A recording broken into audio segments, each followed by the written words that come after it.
आगामी विधानसभा निवडणुकांच्या पार्श्वभूमीवर राज्याच्या राजकीय वर्तुळात अनेक घडामोडी घडत आहेत. एवढेच काय तर आयाराम गयारामांची ये-जा देखील सुरू आहे. राज्यातील सत्ता संघर्षानंतर यंदाची पहिलीच विधानसभा असल्यामुळे सर्वच पक्ष संपूर्ण ताकदीनिशी निवडणुकीच्या रिंगणात उतरणार यात काही शंका नाही. अद्याप निवडणुकांची अधिकृत घोषणा झालेली नाही, तरी देखील संपूर्ण साम दाम दंड भेद वापरून विरोधकांना मात देण्यासाठी सर्वांनी कंबर कसल्याचं पाहायला मिळत आहे. अशातच पुण्यात आपली ताकद वाढवण्याच्या प्रयत्नात असलेल्या अजित पवारांना ठाकरेंनी जोरदार झटका दिल्याचे पाहायला मिळत आहे. गेल्या 2 वर्षापासून अजित पवारांच्या संपर्कात असलेले पिंपरी चिंचवडमधील माजी नगरसेवक रवी लांडगे यांनी ठाकरेंच्या शिवसेनेत प्रवेश केलाय.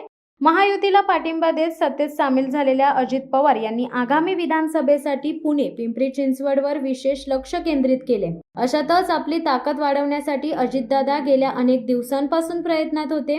पण ऐन विधानसभा निवडणुकांच्या तोंडावर पिंपरी चिंचवडमध्ये अजित पवार यांच्या राष्ट्रवादी काँग्रेसला मोठा धक्का बसलाय.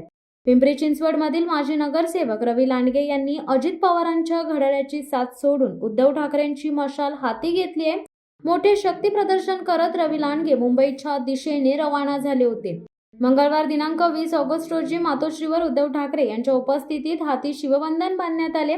त्यांच्यासोबत शिवसेनेच्या जिल्हा संघटिका सुलभा उबाळे यांच्यासह इतर पदाधिकारी देखील होते. भाजपने वेळोवेळी डावलल्याने शिवसेना ठाकरे गटात जात असल्याचे मत त्यांनी व्यक्त केले. विद्यमान आमदार महेश लांडगे यांना कंटाळून मी हा निर्णय घेत असल्याचे रवी लांडगे यांनी अधोरेखित केले. आगामी काळात भोसरी विधानसभेत लढण्यास मी इच्छुक आहे.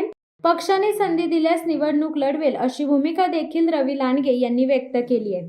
शिवसत्ता टाइम्स न्यूज ब्युरो, मुंबई. धडक बेधडक वृत्त देणाऱ्या आपल्या शिवसत्ता टाइम्स न्यूज चॅनलला लाल बटन दाबून सबस्क्राईब करा आणि बेल आयकॉनला क्लिक करायला विसरू नका.